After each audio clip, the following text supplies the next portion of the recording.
As a Citadel graduate student studying military history, my passion is history education. Therefore, I'm excited to announce a new endeavor. Our military history content will be merging with our new channel, Where History Roams. It's really been an honor to serve our veterans, and we're just getting started. We're excited to build even greater things on this new platform and continuing to cover a lot of military history. Join us there at Where History Roams. By the canyons roar and the drums beat, we bring you another installment of the More Than Just a Veteran podcast. For this episode, we deployed our forces on a solitary mission to the hallowed grounds of the Battle of Lexington in Lexington, Missouri. The year 1861 remains a testament to the unyielding spirit of our past. Be sure to stick around to the end for your own virtual tour inside the museum.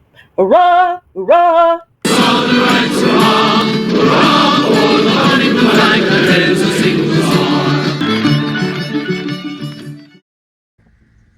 And with the outbreak of the Civil War in April 1861, the leaders in Washington began to realize that the Missouri River was a key to the opening of the West. The Kansas-Nebraska Act had been enacted. It was open, and with that, Kansas, of the new immigrants and farmers that were coming into the United States. And so when they got here, our main street in Lexington was the second leg of the Santa Fe Trail. And as these pioneers were coming down, they needed to be refitted, which is to say we always have a lot of preconceptions and myths. And one of the preconceptions is that these pioneers knew what they were doing when they got here. And they brought a lot of extraneous furnishings, chest of drawers, mirrors, and rockers. And almost all of that was not essential to setting up a farm. So Oliver Anderson, who was a hemp wholesaler, he was not a hemp grower, he was a hemp wholesaler. He had 6 stores along Main Street, and he helped refit these pioneers to face Kansas. And you have to remember at this time, Kansas, there was nothing out there. There was nothing out there. Although Jefferson had commissioned Lewis and Clark to go out and map the Louisiana Purchase. And when they came back, they had some outstanding maps, but there was a lot of information left off. Rainfall, soil conditions, the temperament of the Native Americans there. But these pioneers didn't care anything. They just continued to flood out into the Kansas area. Well, as you know, a farmer growing anything is going to need a marketplace to sell his goods.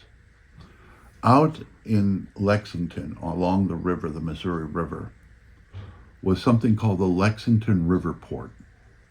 The Lexington River Port was just as it seems. It was an economic and transportation hub. Historians have estimated that this river port accommodated something on the order of 30 to 35 steamboats a day. They were docking and undocking. All of the hemp and cotton were stored in warehouses, as well as the farmers bringing in their own goods to be shipped. So the Union Army, as well as Washington and Abraham Lincoln, quickly realized that whoever controlled that Lexington River port controlled all of the Missouri River. All of the transportation, all of the economics, all the tax structures, all based in that. So you've got that part of it, and you've got the part that Kansas was opening with all their new farmers, and they were opening. With that, about approximately June, a Colonel Marshall was dispatched with 2,400 Union troops out of St. Louis to that river port. From that river port, they went to the top of the hill. There's a small hill up there. And on that hill was an abandoned Masonic college. It was a college actually built by the Masons, but it did not fare well. There were not that many students. They were full of professors who nobody was making a living. So the building was abandoned, and the building is in a style. It was built in a style like a Greek temple. It's very ornate. Colonel Marshall took possession of the building, and with the 2,400 troops, again began building a trench around about 14 to 16 acres. And with that, they were packing mud into making a wall. The wall was, we figure, about 6 feet high and 10 feet thick. So Colonel Marshall was building a fortress up there. And that fortress was meant to keep the Lexington River port out of Confederate hands. The Union Army had been operating under the assumption that north of the Missouri River was a heavy Confederate army. And the reason they believed that was that there had been, for 5 years prior to that, had been a lot of guerrilla and bushwhacker activity, where the bushwhackers were moving into Kansas and killing and burning towns. So they held that river port. Colonel Marshall, at that point, once the wall got to a certain point, a Colonel Mulligan shows up with 1,000 troops from the Irish Brigade. Those were out of Chicago. And Colonel Marshall turns command over to Colonel Mulligan. Colonel Marshall leaves to go back to St. Louis looking for reinforcements, more food, more ammunition, because he's going to need more troops to hold this position. So Colonel Mulligan is now in charge, and he has the same orders. His orders are to keep that river port out of Confederate hands. With that, he has a major and a captain, along with a squad of cavalry, go over to the First Missouri Bank here in Lexington, and they emptied out the First Missouri Bank of $900,000. With the $900,000 in Mulligan's hands, he turns it over to this captain and this major, along with a squad of soldiers, and tells them to ride south to Springfield, catch a train, and ride to St. Louis, and turn that money over to General Fremont, who was in charge of this entire area. As they were riding south, Major General Sterling Price and about approximately 9,000 of Missouri State Guards were coming up from the south from Wilson's Creek. As they were heading north from Wilson's Creek,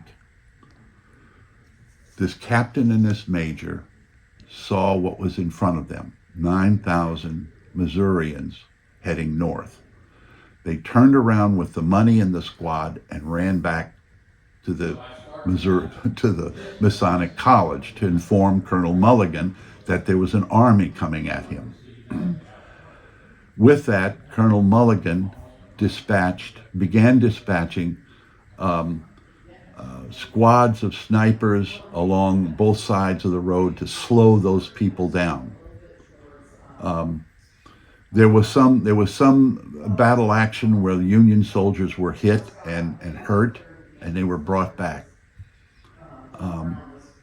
The money was returned to Colonel Mulligan, and he dug a hole underneath his tent and planted the $900,000 under his tent and covered it.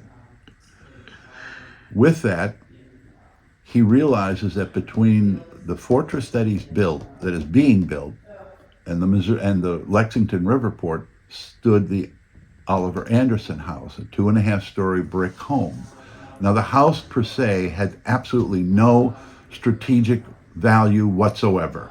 It just was in the way. Mulligan goes down and confronts Oliver Anderson. Anderson was a very pro-Southern, very pro-slavery owner. And he wanted to know his sympathies.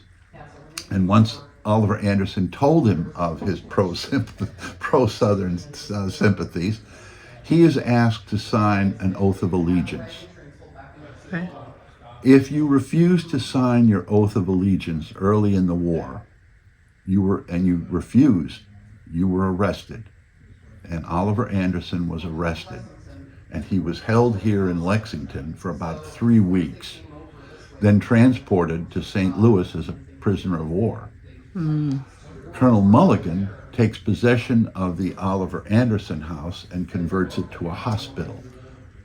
And it stays a hospital throughout the Civil War. He takes possession of the house and stations and converts it to a hospital where the troops that had been wounded, the skirmishing troops, had been put into a hospital. One of the ironies of Major General Sterling Price coming from the south to the north, from the Springfield, that whole area come up, when he gets to Warrensburg is about 40 minutes drive south of us.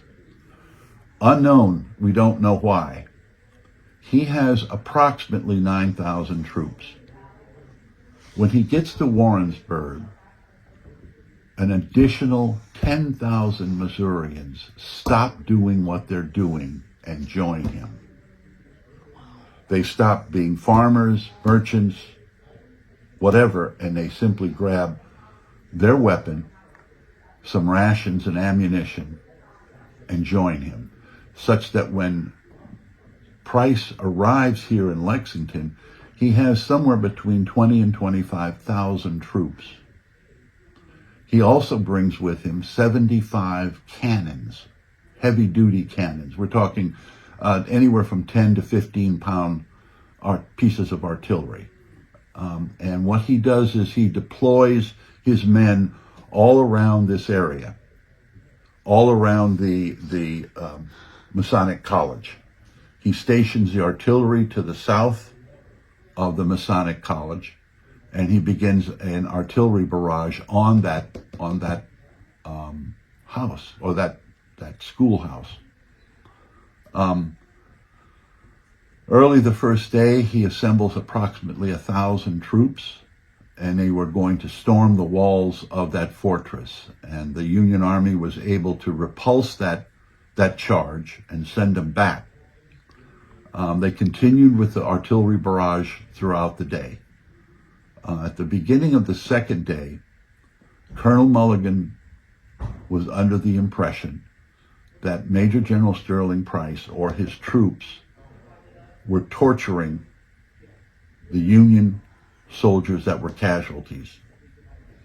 At that same time, Price has stationed along the second floor snipers, 6 to 12 snipers, and an additional snipers went up into the attic and cut holes in the roof and began firing on the Union encampment.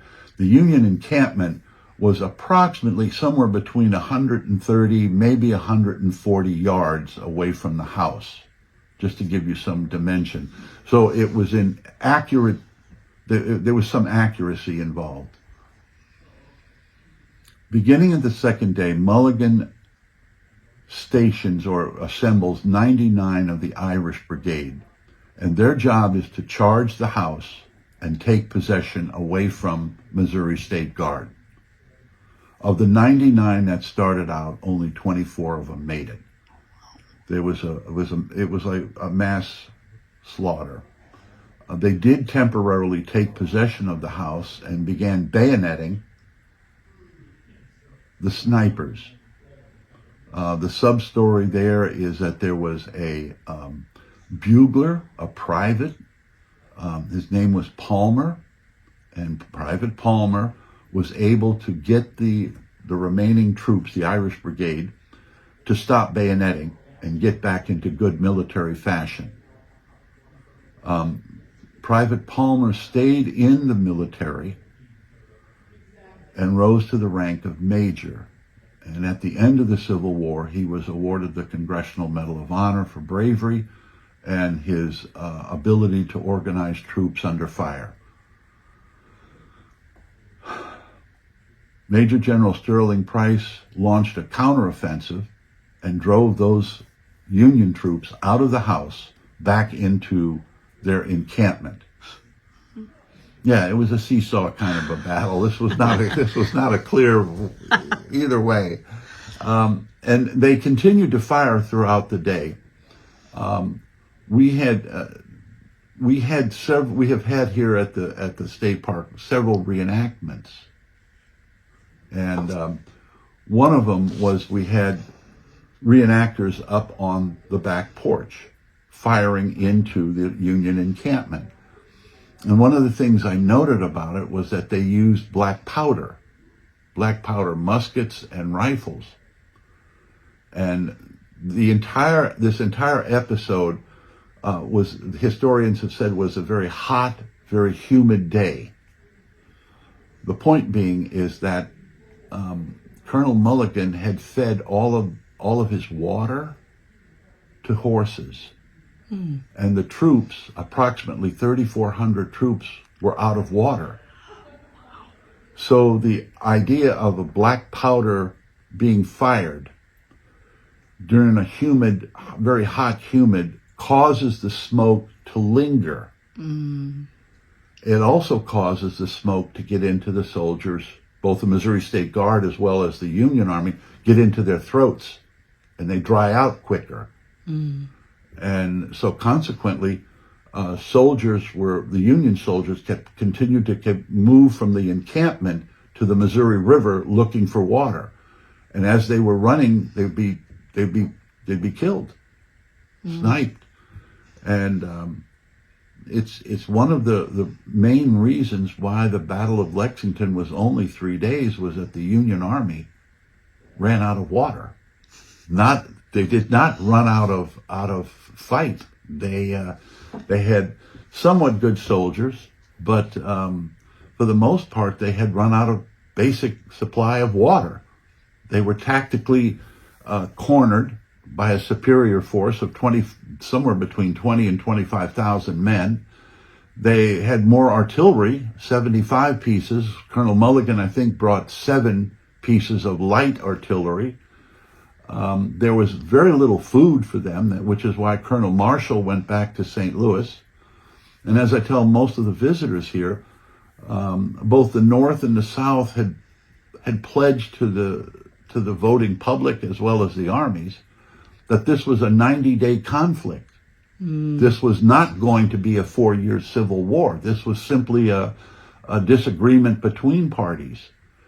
And in consequence, they had no supplies built up, no medical supplies ready, no standing amounts of ammunition and arms to be distributed. It's been reported Abraham Lincoln, at the beginning of the war, only had 16,000 standing army. And the South was able to raise 150,000 men within months. So there was a lot of misinformation and misdirection going on. But needless to say, so the battle lasted 3 days. And at the end of the battle, a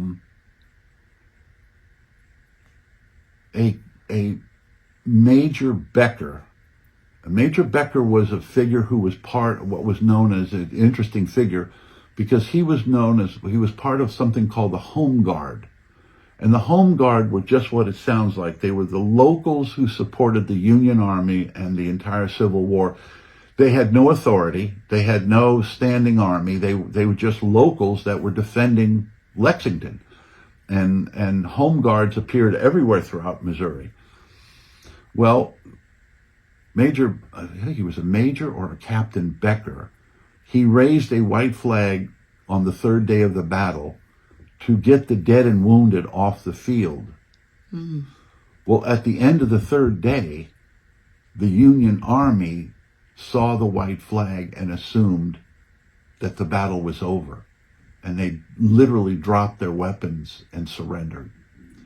Now, beginning at the end of the 2nd day, hemp bales were discovered down by the river in a warehouse.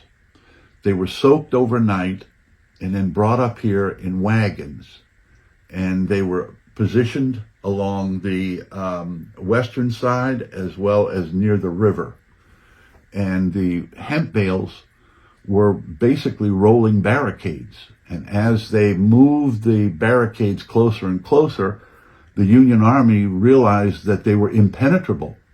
They were impenetrable to cannon fire. They were impenetrable to bullets. They just kept moving closer and closer, such that by the third day, without water, running low on ammunition and food,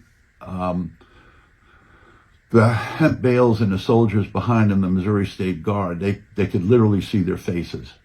And that's when they surrendered. They saw the white flag and they surrendered. So the conditions were such that they didn't want to fight anymore. With that, Major General Sterling Price gathered up the Union troops, stacked their arms, and he paraded them over to the Lexington courthouse, where they all signed their oath of allegiance that they would not pick up arms against Missouri. Not necessarily the United States, but against Missouri. And with that, the new governor, Claiborne Jackson, while these men had not had any water or food for, we think, 3 days, Claiborne Jackson lectured them for 2 hours in the heat. Yeah. And at the end, Major General Sterling Price was on his horse. And so the rumor, the mythology, I don't know what you would want to call it, he dismounted from his horse and he went through the ranks of the Union soldiers and asked them, "Do you have a way to get home?" And if the soldiers said no, he gave them a pistol and a horse and told them to go home because the war was over. Each one of them, if they had no way to get home. And Price got back on his horse and immediately ordered a banquet for everybody, all the citizens in Lexington, all of the Union soldiers, all of the Missouri State Guard.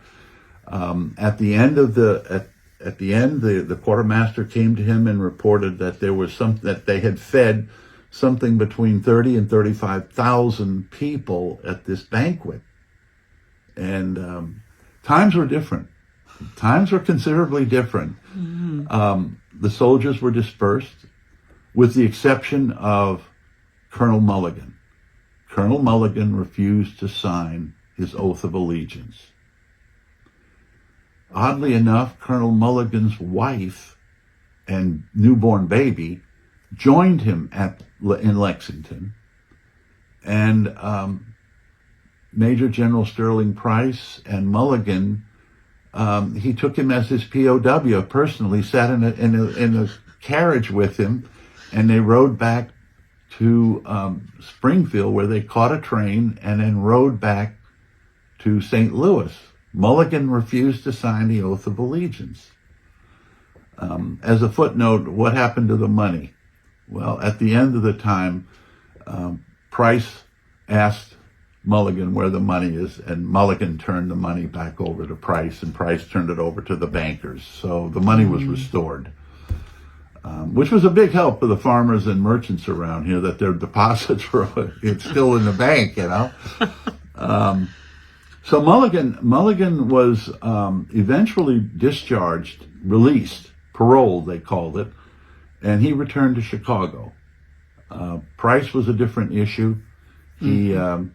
He eventually left his remaining forces, and after about 2 years, he applied to the Confederacy. Jeff Davis did not like Price that much. A lot of the East Coast generals, the Southerners, they didn't have a high opinion of the Missourians or Arkansas people. There was way out there in the far west.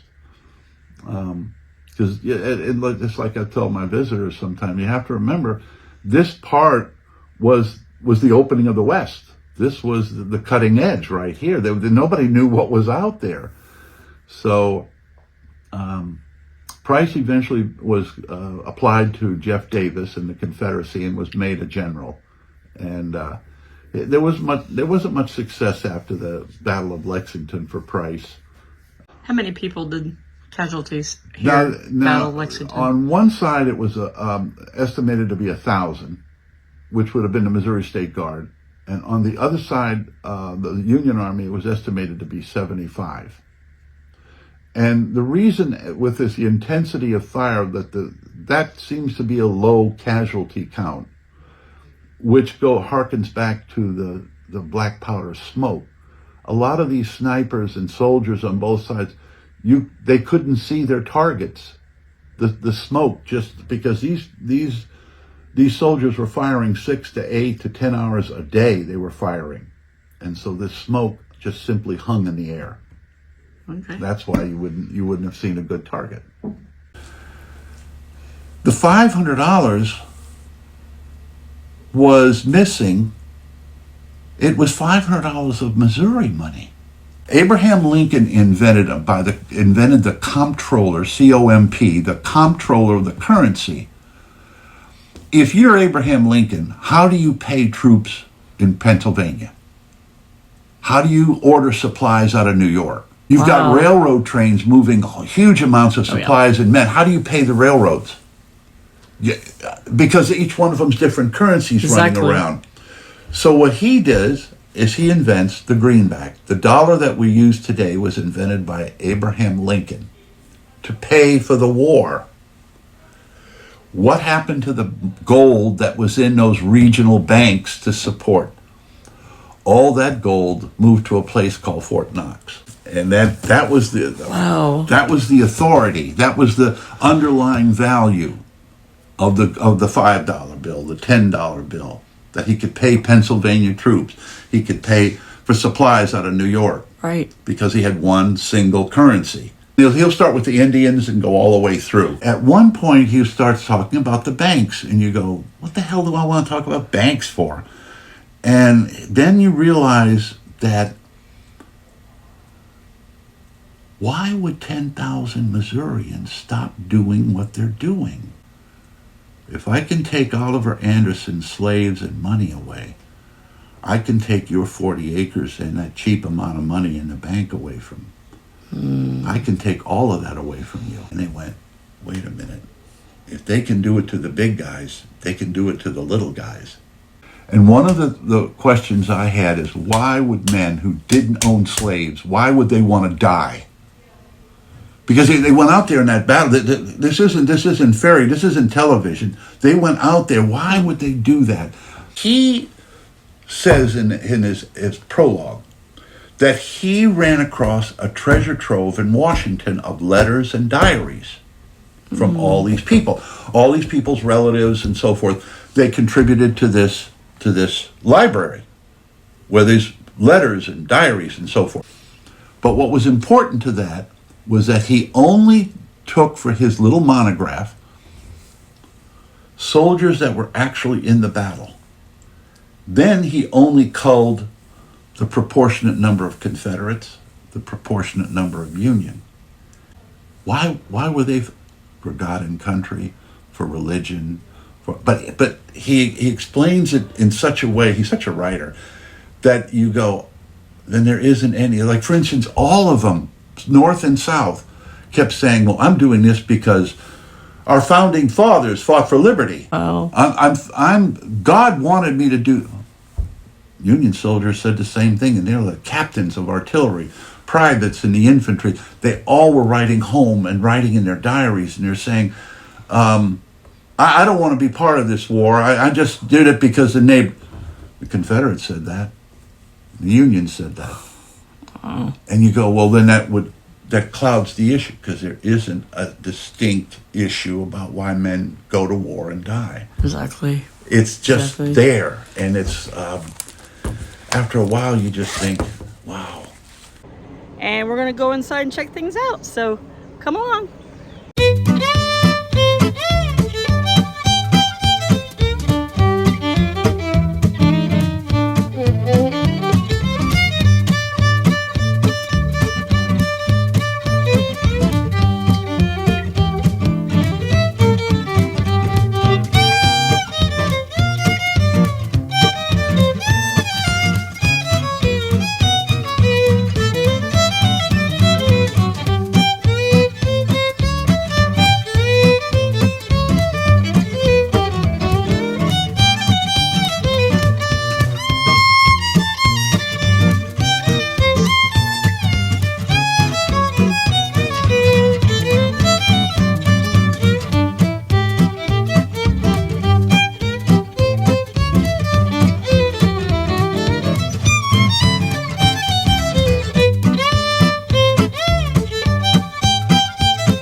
After our interview, we moved to the Missouri Veterans Cemetery for a solo operation at the historic Confederate Cemetery. This video offers unique, ground truth and fact-finding material. You'll find this on our channel under How the Civil War Still Affects America Today. Thank you for watching More Than Just a Veteran.